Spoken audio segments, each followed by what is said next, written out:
to the second click. So once you click go on the next one, there'll be a 7-second delay, then it'll go. But I think it's saying live on my box. So yeah, so it's live on mine as well. I'm assuming we're live. We're live, mate. Welcome to the 33 show. I'm your host Amir, and this is the very first episode of a very special show. And I have a very special guest, Nathan Oakley, with me today. Nathan, hi. How you doing, Amir? I'm good, man. How are you? Superb. Glad to be the first guest. Honoured. Thank you. I'm glad to have you, man. We've been, to be honest with you guys, we've been at this since what, 3 o'clock? Was it 2:30, 3? 2:30, I think. 2:30, right? And we were gonna do it pre-recorded. That didn't work. We got on a hangout, it didn't work. So I think this is like the third or fourth attempt, but we finally got there. So Nathan, yeah, I hope they don't cut us up like they did with you and Math Bowland. Do you remember that one? I think it was the first time you did it. Could just be dodgy Wi-Fi. Maybe. But anyway, so how you been? Me? Superb, as always. Life on Flat Earth is fantastic. I'm happy as cheerful as you always do, man. I love watching your videos. I think I was the first or the second. What was I? The second or the third you interviewed on your show, Flat Earth UK? I did one show on my own. Then I did 2 shows with Jamie, Fake Spaceman in Space, and I think you were number 5 though. I don't know how that works. I must have had someone else on. Okay. Show number 5.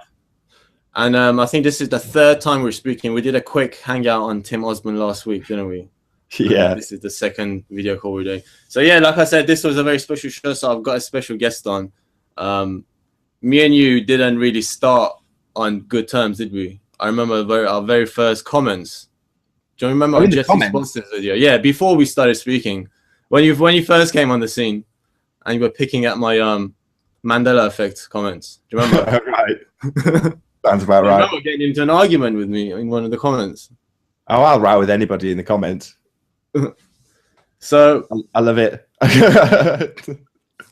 So I've got a few questions, Nathan. What I'm going to do is, because the thing is, guys, we were going to do, like I said, we were going to do this offline. So I had everything planned. We were going to cut the video when we made mistakes, but now we can't do that. So I'm going to go off my notes. So why don't you start off by telling us how you found out about the Flat Earth and what made you want to start your channel, Flat Earth UK? Well, I hate to say this because it's basically the same answer as everybody gives. And even my mother highlights this to me, which everybody gives the same answer, which is a YouTube video gave me the eureka moment. And I won't lie and say it wasn't, because it was. I watched a bit of Math Powerland and I keep getting asked what video was it. And I don't even remember, because it was obviously the sort of overwhelming sensation of finding out something so big when you just hear 2 words put together by someone like Math Powerland. Made me jump literally so high in the air. I woke my wife up. I literally went over to her, shook her in bed and told her the Earth's flat, but in reality, it's not like that, because a eureka moment it may be, but it's the shape of the Earth. It's something you've been looking at for so long, and you have a flash of all of the memories that you've gone through throughout your life, because you've been looking at it the whole time. So once the penny drops, I started thinking about sort of flights all over the world and looking out the back of the plane window in that nice big, the one with the door, and just seeing the vast expanse of flatness so many times. And then in your mind, you're telling yourself that it should be this curve that you're eventually going to realize but can't see. And the whole time, the whole journey, however many hours, 12, 13, 15 hours of traveling, all you see is the flat expanse for the entire time. And then you're told at the end of the journey that you're on the other side of the globe, and you kind of scratch your head and just accept it. But it's all nonsense. And so when you first did find out that it was flat and you accepted it, did it take you long for it to sink in? I mean, because for me, I'm going to be honest, like, even there's days now that I sort of think to myself, is there any chance that I could be wrong? Like, do you get that, or are you 1000% convinced it's flat? Well, if you phrased it flat Earth, it's such a dilution of reality, because it's not flat. It's a farce to say that it's flat. We've got topology, we've got you know, things like the Mariana Trench. You've got the Dead Sea, which is below sea level. Sea level means nothing. The thing's moving and rising and falling. You've got no reference for anything that's flat. It's just rubbish. But as an overall concept, as an idea, like I say, I've seen it my whole life. You know, there's nothing in any of the information I've witnessed to tell me that it's a globe. Nothing.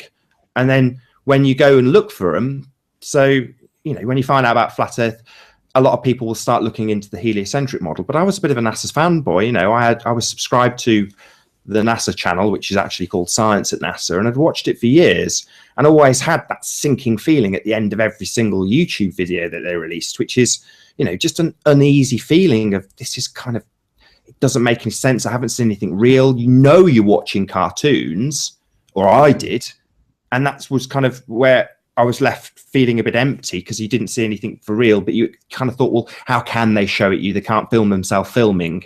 And you kind of make your own excuses. And people will make much lengthier excuses for the rubbish we're fed from people like NASA. You know, the list goes on and on. The rubbish they feed us is just, you know, it's incomprehensible when you know about the lie, and you know that people will look at the cartoons and actually think they're real. Yeah, I mean, for me as well, I've always had in the back of my mind there was a feeling of unease, that I knew something wasn't right, but you don't question it, because you've been programmed in such a way that you doubt yourself. And I mean, and once it came out and everyone was talking about it, it just dropped. I was like, all the guards came down, and I was like, yes, this is how it is. And I was right the whole time. Like, that gut feeling that I had was right. And for me, that was the most satisfying thing about the whole thing, is that in the back of my mind, I knew something wasn't right. And when it came out and it clicked, and I was like, that's it. So I think that for me was one of the things that reassured me again, that the gut feeling that we have is something that we should listen to more often. And we don't, do we? I mean, a lot of people just rather listen to something they're being told than to go with what they feel is right. Would you agree? Well, being told is the key part of that. And if, like me, you're not that into television, I mean, I'm fully subscribed to Sky, and, you know, apart from having no movie or sports packages, you know, I have television access. I just don't watch it because it's, on the whole, it's a load of drivel. It's all contrived. And that, when you say people are told, well, being told is, you know, summed up nicely by people like Math Powerland, when they, you know, they present you with it through a 16:9" phone screen or iPad, and that's what being told is. And when you're not watching TV, I gave up on TV through financial reasons at college. You know, I couldn't afford rent and TV, so TV had to go. And I watched movies. I had a projector and a video recorder, and I literally shoved a screwdriver in the back of the video recorder so that the TV license man wouldn't fine me for having a tuner in the house. So I just watched movies, and that, you know, £100 or whatever it was at the time went towards films. But as a net result, I wasn't being bombarded with sort of the media, and I've gone off it so much from that point that I still don't. So for me, it was that much easier to not be told constantly where we live. And most people are so fixated on the TV, Facebook, whatever else it is that their social media platform that they prefer is, that they're being bombarded subliminally with pictures of globes. The language that's being used is all about globes. You know, even my uncle, when he's doing a PowerPoint presentation, you know, Microsoft slip a load of globes into the presentation. So it doesn't matter if it's being observed by you or told to you. It's always going on an unconscious level, whether you want it to or not. So it's kind of not surprising that people fight against what they're told, because they're so immersed in it. Yeah, I agree. And the thing is about, you said we have globes everywhere, in every Microsoft application you open, to the desktop. Like, I bought a new Mac recently, and the default desktop was a picture of the globe. Do you think all of these companies use these images on purpose, or do you think it's just something that's been engraved into everyone's mind, that this is where we live and that's why they do it? Or do you think there's something else behind it all that's pushing it all out? Well, I don't think it's deliberate. I mean, up until a couple of months ago, you would have done it too, just by the nature of what's there. And kind of you're asking a bigger question in a way, which is the people who've put that globe into the Microsoft PowerPoint presentation software, have they had any malice of forethought when they're doing it? And the answer's no, I don't think so. I'm sure Mark Sargent was saying that when he was looking at the, images for the globe, and I did this several years ago, I've got loads of screenshots of globes, and I created a lot of them myself because of the crap standard that was out there. And I took other composites and layers of stars and the moon and sort of put them in a way that looked funky to me because what was out there was so rubbish.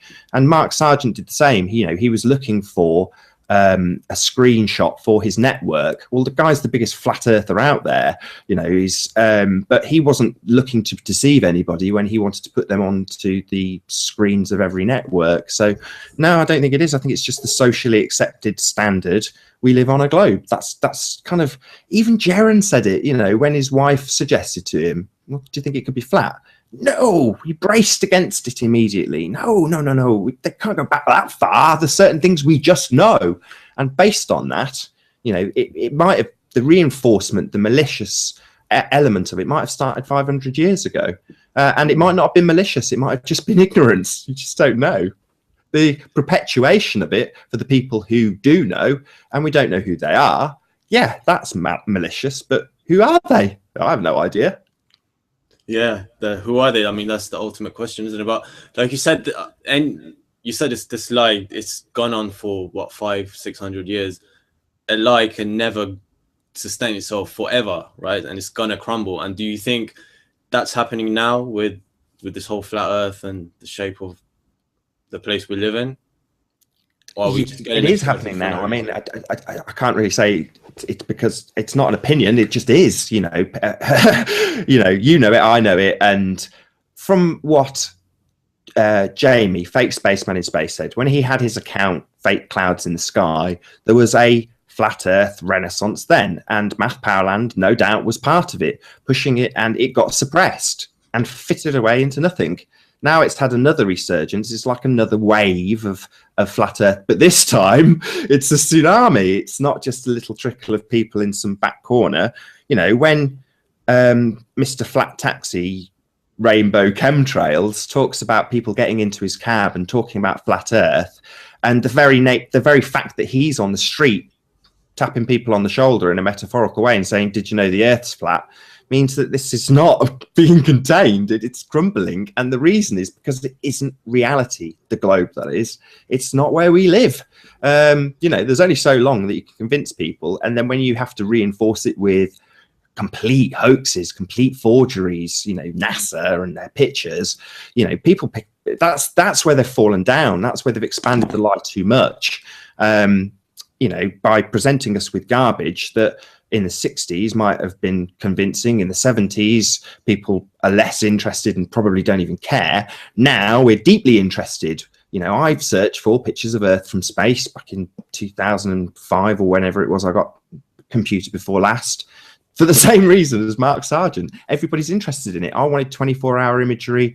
I always thought, why haven't we got pictures of weather? So people are always thinking along these lines, and they're discarding those thoughts less and less because they can, look into it and, like Wakey says, poke their finger through the paper mache of lies and realize it's really thin. It is, yeah, it is, and it's crumbling down. So do you think, have you seen this change around the people that you live with, or your immediate family or your friends? Have you seen the truth spill over into your immediate life or not?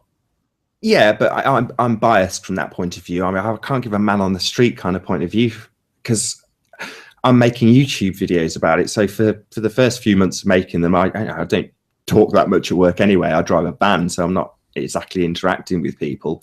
But when I'm loading it and I have brief interactions with people, the only conversations I would have would be about their religion. I spoke to a couple of pagans, but they certainly, I was the one asking the questions. They weren't quizzing me about flat Earth until, somebody somewhere finds out that I'm making flat Earth videos. And now I've got the odd person coming up going, of course it's a globe.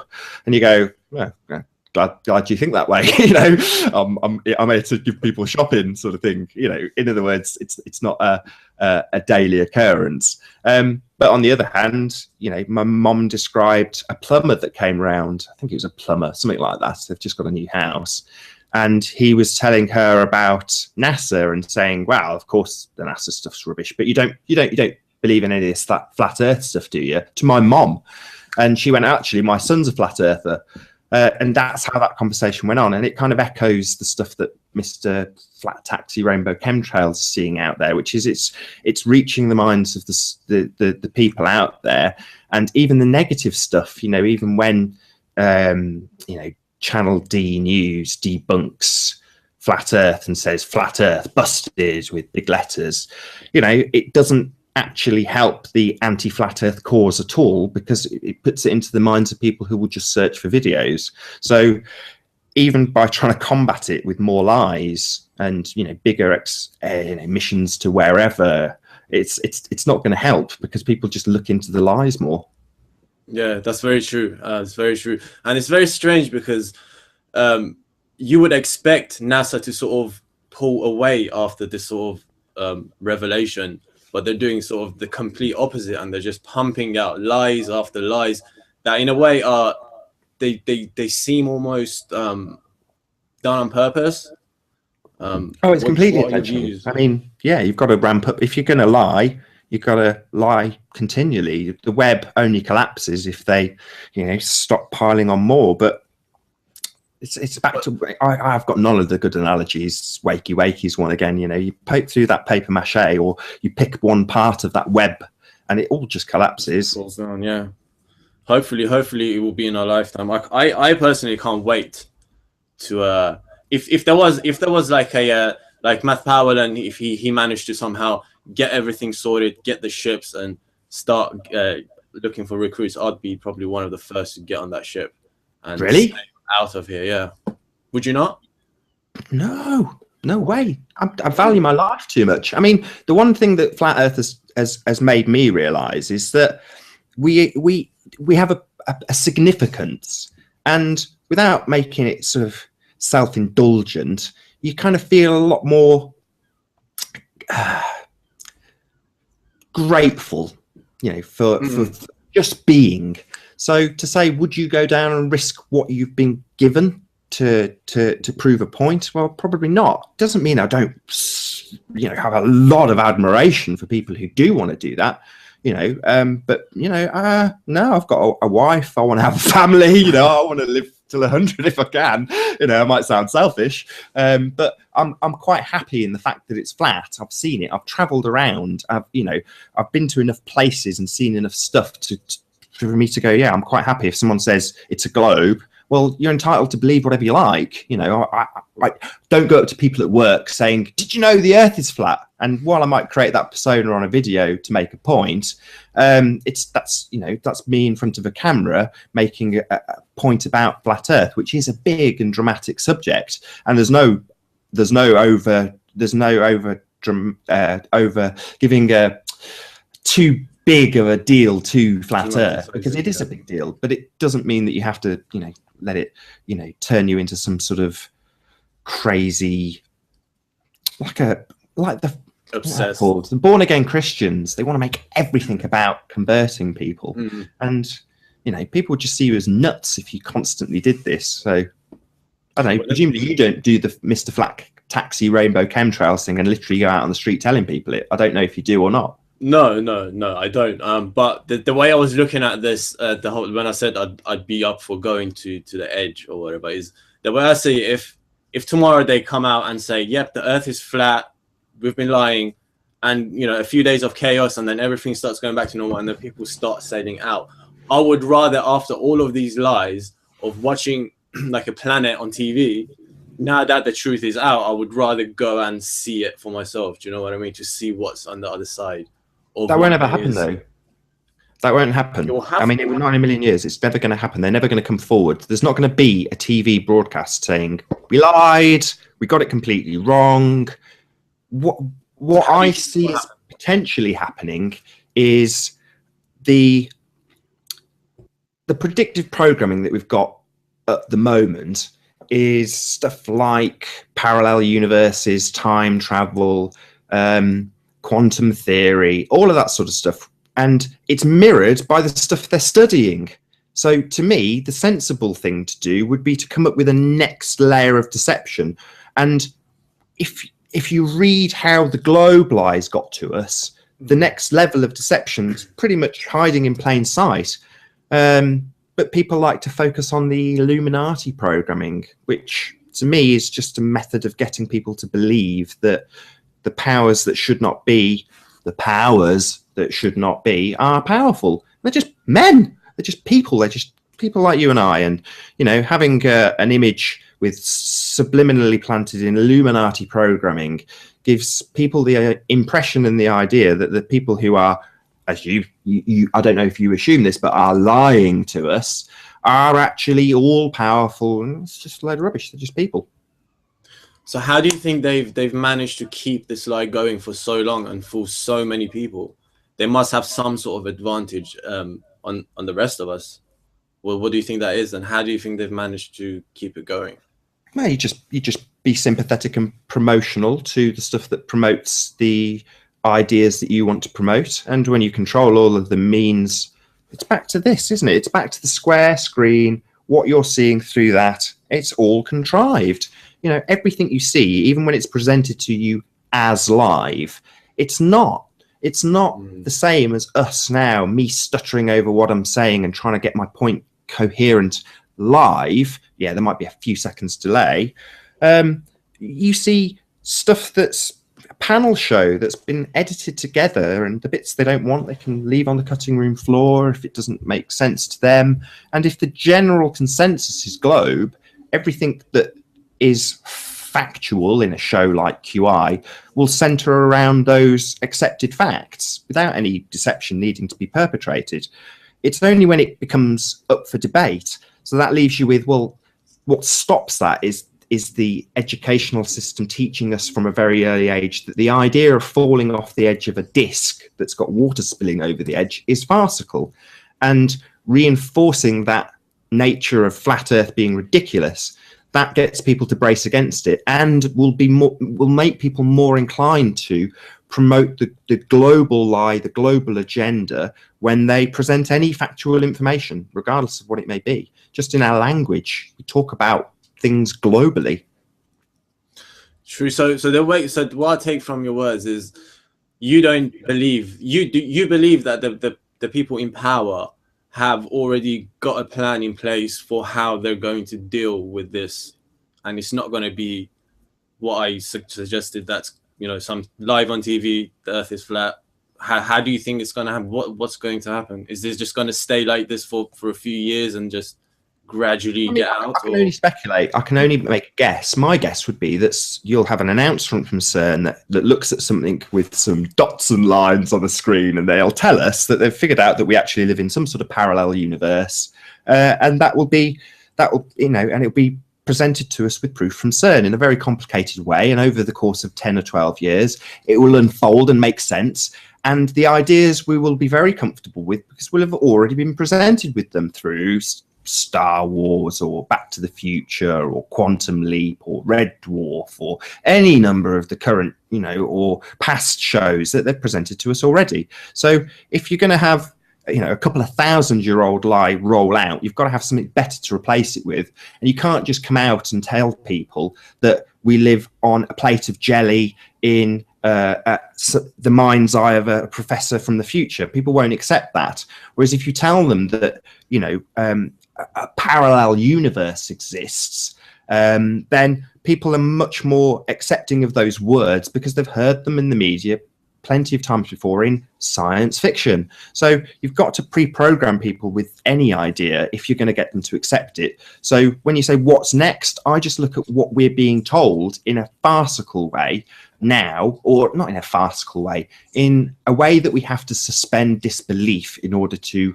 accept what's being shown to us. Well, those current suspensions of disbelief will just become the next reality if we accept every piece of information we are handed with dots and lines and what we're told are photographs. Some of it might genuinely be real images, but the interpretation is always going to be the interpretation of some theoretical physicist or some scientist or some mathematician, you know, and that's what we have to be wary of. But yeah, I don't think there's any chance that they're just going to come out and have a broadcast newsflash. We lied. The Earth's flat. It's never going to happen. So funny you should say that. So I know you don't think that there's much to the Mandela effect. So would you think that because the Mandela effect came out around the same time, didn't it, as the flat Earth? So do you think that that could be one of their little ways of keeping it, you know, keeping their backup plan rolling while this is going on? And then use that sort of... I don't know if that social meme has developed naturally through social media, especially as I'm skeptical of how Facebook runs and how it's manipulated and how the public's voice and what seems to be public opinion can be not swayed, but coerced in the way it's presented to other people. And bearing that in mind, I don't think the Mandela effect has been placed there by some demon to convince us of the next stage of lies, because they've got a much more efficient way of doing it. You know, they've got TV, they've got big machines like CERN to tell us about science with. You know, they don't need some social meme to convince us of something like parallel universes or simulation theory. It could be that somebody's dropped it in there to ridicule simulation theory. One of Mark Sargent's most strong arguments for our reality is that, you know, we are in a controlled structure. Now, I can completely relate to someone like Mark Sargent, who's worked in, you know, in gaming, and see why he takes that route. The logic is there for why he's drawing those conclusions, and that's perfectly fine. My objection to the Mandela effect is that it is essentially part of simulation theory, or is simulation theory, and it's using something that's very it could divide people. So Mandela is a touchy subject. So yeah, it could be that somebody's used that particular part of it and that title of it to cause division. It's just downright offensive to me. And I'm not, you know, some big Nelson Mandela effect. I just know who he is and what he's done, and I find the whole thing quite offensive. But if you want to talk about what's behind the Mandela effect, simulation theory, you know, I think it's rubbish. But it doesn't mean that I would have, you know, any problems with anybody looking into it in great depth, or even like Mark Sargent completely buying into it as an acceptable model of our Earth. More power to you. You know, my objection comes to that it's using someone like Nelson Mandela, who slowly gets shoved further and further down the list. And as the things become more and more farcical on the list, you know, they get bumped down further and further, as well as more and more people say, well, have you got a copy of this DVD or whatever? It gets bumped one more down the list. And, you know, you're left with bloody Berenstain Bears at #1 proof of the Mandela effect. And you just want to go, whatever. You know, that's just nonsense, misunderstandings, and more important than anything, ignorance. You know, you are ignorant of certain facts when it comes to Nelson Mandela. If you want to accept that it's some sort of effect of CERN, bloody reprogramming, so whatever other crap excuse people give for the effect. But yeah, you know, simulation theory, more power to you. You know, great. If you want to believe that we're a dream within a dream, and you like Vanilla Sky or The Matrix, then great. You know, I've heard people quote words from The Matrix when using justifications for the Mandela effect. Literally quote word for word out of The Matrix, and you just what? Okay. I was gonna say, what do you remember which line it was? Because I think I remember. It's all a matter of choice. Huh? It's all a matter of choice. So Nathan, I've got 2 more questions on the flat Earth, and then I wanna, because you reminded me of something, and I want to move on to something else. I want to talk about trolls for a little bit, and not too much. Just quickly, we want to skim over a couple of things that we didn't get to clear up last time. So my final 2 questions about the flat Earth for now are: what's your favorite proof, and what's the one thing that you're still struggling with now with the flat Earth model? Like for me, it's the Southern Star that I'm still struggling with. I've seen some good attempts at explaining it, but I'm still not convinced. So what's yours? I haven't got a favourite proof, if I'm honest.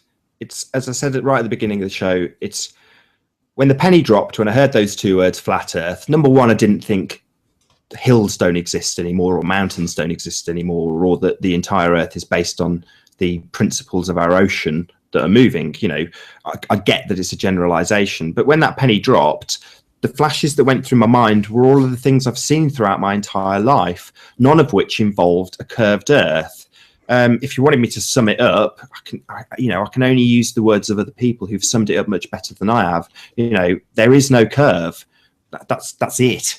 You know, there's nothing more to say about it, really. The skeptical argument that you can't prove it's flat, yeah, you're right. I can't go out and run a tape measure along it, stick a spirit level on it and go, look, it's flat. If you drained our oceans, the view would be more astonishing than what we see from the highest mountain top. You know, so the concept of flatness, I can't really, you know, I can't justify it. So people will always pick apart flat earth, but it's just it's a realization, as opposed to, here you go, here's a long list of proofs that I can put in front of you that you can't pick apart. The good thing about the globe lie, it's one of the, you know, I like this about it, is they've got all the details worked out. You know, any little avenue that you might be able to look at, you know, if you do a proof on flat earth, there'll be 100 globe head debunkers putting comments on saying, well, what about this? What about that? What about the other? Because they've already looked into all those avenues and come up with debunkings against them.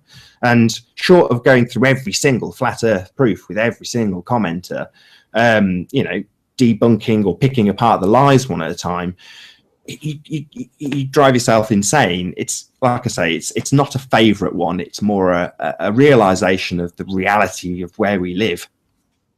Yeah, I totally agree with you. I totally agree with you. Even for me as well, that the curvature is something that you can show people visually. You can say, look for yourself, and you can also show them mathematically, like using their own equation, and still show them that it doesn't work. So for me, I'd say it's the same curvature. So what about the one thing you still start struggling with, if there is any? Again, I can't really think of anything. I mean, you said about the southern stars, and as soon as you said that, I sort of think about the interview I did with Antonio, and he was explaining about the hemispherical view that we get of our stars. There's been loads of explanations for how, you know, if they're only a couple of thousand or 3,000-4,000 miles up, whatever it is, not millions and millions of light years up, excuse me, then you can understand from our flat plane looking up them, as you moved along that plane, you're going to see different views of different stars at different places. From a Christian point of view, any sort of images, star charts, the globe are considered graven images, and we're told we're not supposed to figure these things out. So the stars are an interesting one, because I've been in the southern hemisphere and looked at the stars. I wasn't a flat earther and paying loads of attention to it, but I was looking up, and I still do, have done my entire life, and they're a wonder. You know, they are the most amazing thing you can ever clap eyes on. When my parents lived in Wales on a farm, they lived in an area of Britain that was the least light pollution in the entire country, and you could look up and see the Milky Way floating on by, see what I at the time thought were satellites floating on by, all sorts of stuff going on there.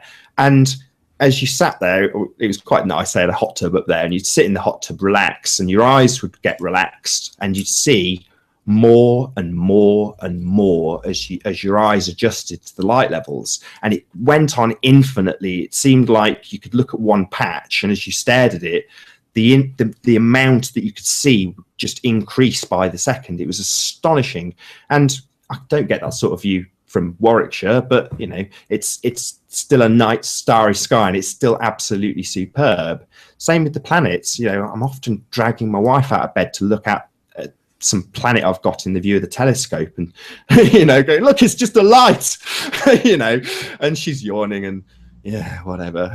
You know, it's not as amazing to her, but to me, it's always, stars have always held a massive amount of fascination for me. I don't have any answers. I've got a huge amount of admiration for people like CD, who's broadcasting this stuff so they can at least maybe 80% of the experience, they can get an idea of how, you know, wonderful it really is.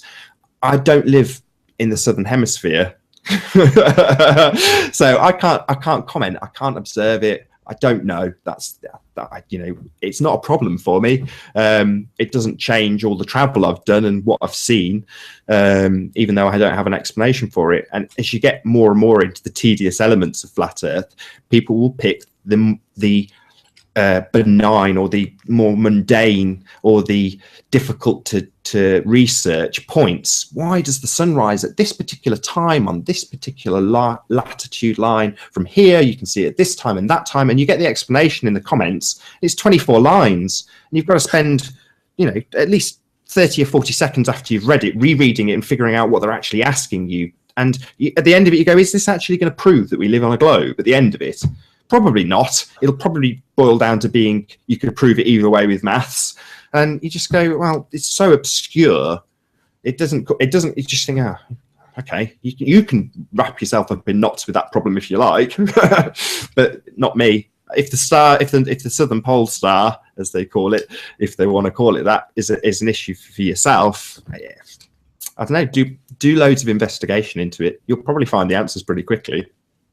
Yeah, I mean, I'm not. It's not something that's really bothering me. I mean, like you said in one of your vlogs, I think they've had 500 years to come up with an explanation for everything, and we've had 9-10 months maybe, and you explain it perfectly. The way they come, you give them 100 proofs, and they come and pick the most benign thing that they can find, and then they'll come and say, "What about this? What about this?" And if you can't explain it, then the Earth is a globe, and it's just. That's why I've stopped answering most of the comments as well, because it's just the same, like you said, 24 lines of just the same thing over and over. So some people just don't get it, and I think it's everyone in their own time, I think.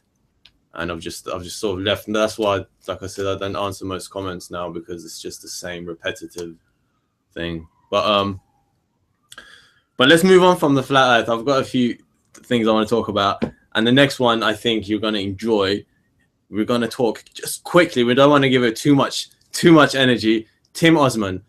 I'm not going to give an introduction as to who he is. If you know, you know. If you don't, I think it's best left that way. What are your thoughts on him leaving and closing down all of his accounts recently? Leaving YouTube. I've got no real thoughts about it either way. You know, it doesn't fuss me. It didn't fuss me when he was giving million thumbs down. To be honest, that sort of drama in some way helps. You know, as much as I hate to admit it with a grin on my face, people love the drama. People love it. People like EastEnders. People like Home and Away. People like whatever the American soap opera of the day is. I don't know. People like that stuff, and as much as we hate it, it will bring people to a channel that's going to have flat Earth proof on it and talking about the fact that there's no curve. I don't know what he was trying to achieve either. You know, I don't really understand any of it, and I don't trouble myself with it particularly. I only trouble myself with it when you see, I'm going to have to mention her again, but when you see Patricia Steer talking about it and seeming, even though it's very subtle, distressed about it. And you kind of think, well, okay, I don't care, but she obviously does, and I can do something about it. I don't care. You can set up as much sock accounts as you like for my face and name on them. I will never care. But I can highlight the fact and, you know, start pointing out what a coward he was. That's all I can do. It may not achieve anything. And if the drama brings people along, that's my positive spin on it. I'll say, well, I'm hoping that it had some positive effects, and some people who were only interested in the drama came along for the drama and stayed for the flat Earth. So you think he actually, in a way, he helped bring people to the truth in a way with his stupidity?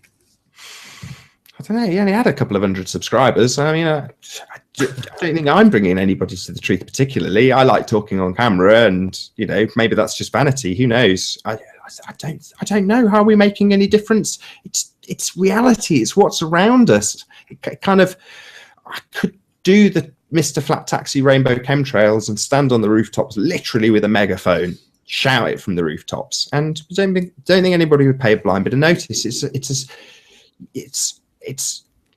We can only contribute to that penny drop moment where people start thinking about where they live themselves. but you can lead a horse to water, but you cannot make it drink. That's true. You know, the way I see it as well is you can't help everyone at all the time. I mean, it's every person's responsibility to live their own life and sort of create their own reality in a way. And I think what most of us are doing is each one of us is creating their own reality, but together. Do you know what I mean? So in a way, we're co-creating, even though there's a small amount of people. In a way, it's like we're living in a different bubble, in a different sphere, no pun intended, to everyone else. Does that make sense? And so we're just creating as we go. Definitely. I mean, I remember my cousin. I don't interact much on Facebook, but this happened to be on Facebook. And she was kind of saying, who do you think you are making these videos telling people what shape of the earth is? You know, we're totally insignificant. You know, we've all got to just pay our job, pay our taxes, do our jobs, get about our life. It doesn't matter what one man thinks. Why are you doing this? And I replied, au contraire, we are significant.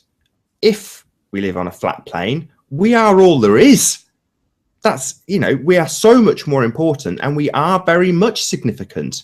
And our abilities and what we are capable of is probably why this lie exists, to keep us well and truly under control, not let us realize our potential or that we're in any way special, because that's what the globe lie does. It makes us completely and utterly insignificant, unimportant. And Flat Earth has the opposite effect. It empowers people. On that D News video, I think his top reason to believe in the Flat Earth was it makes you feel special. Well, yeah, it makes you feel special. Well, why would that be? Why would the shape of the planet have any adverse effect on how you felt about yourself? Globe, flat, who cares? Is a lot of people's response.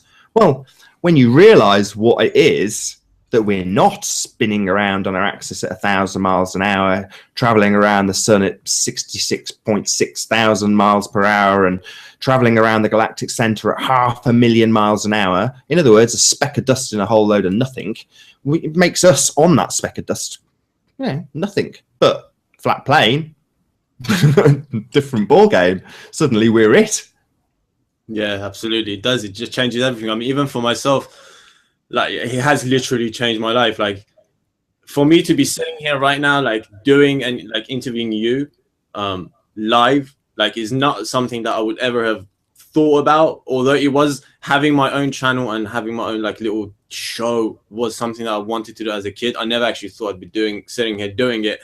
And it being about flat earth, like the one topic that you would get laughed at for doing, but it's got to a point where the joy of the truth is so much that it sort of just pushes all of the other stuff back. Do you know what I mean? So it's just like, I personally don't even care anymore about the negative comments. If people want to call me stupid, it's just like, I know for myself, like when they call me stupid, I know that is going to go back to them when they realize that it's flat.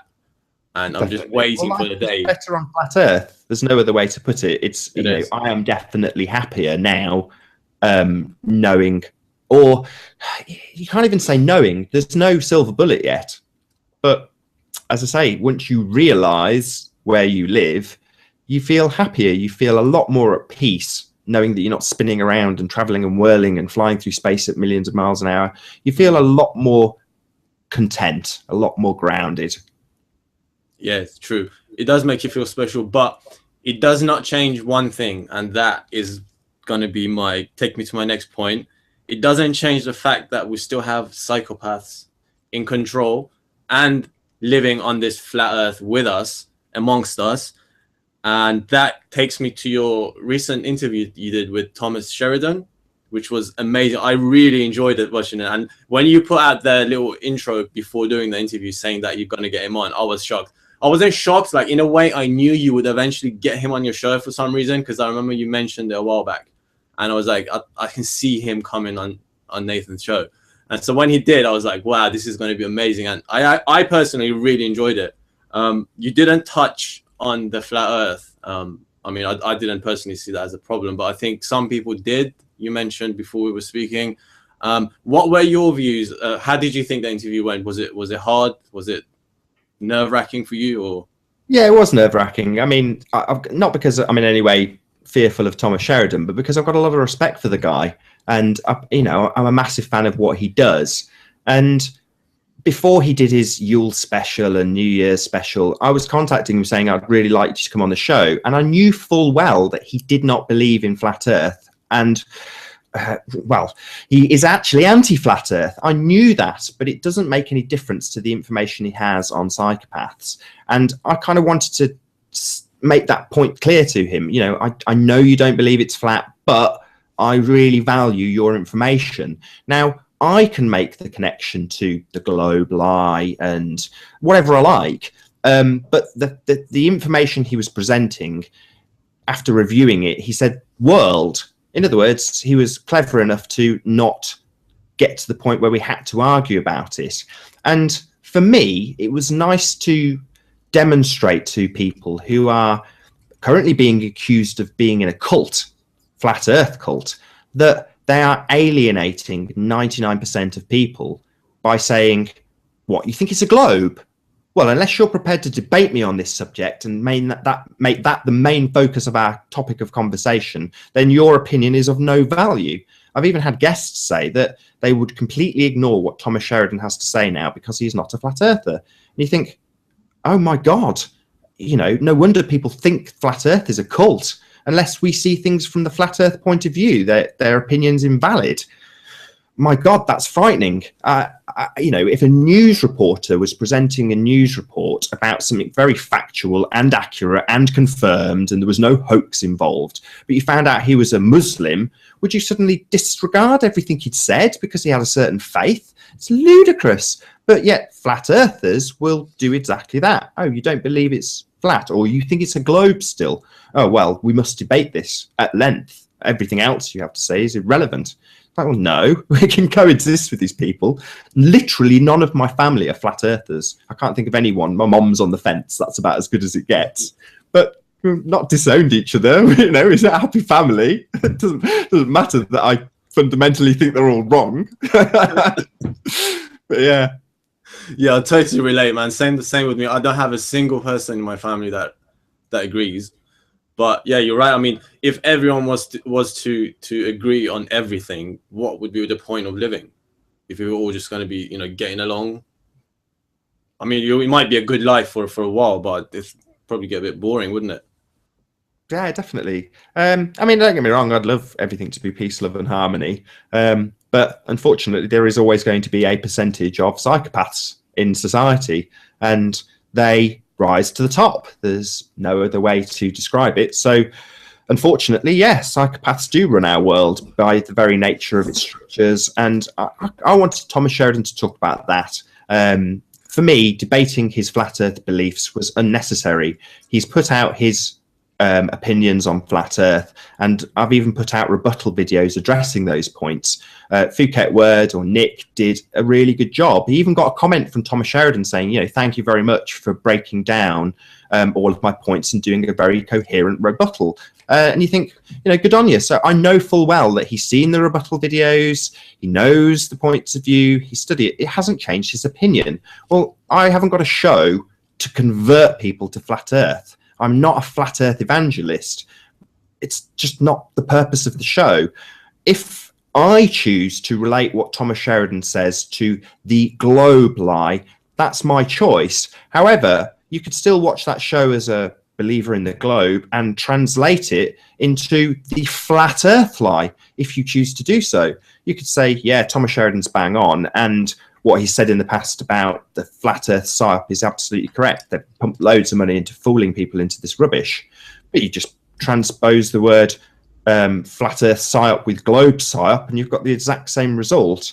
So during the interview, he used the word world, and that's good enough for me. You know, I didn't need to challenge his beliefs and try and convert him live on air.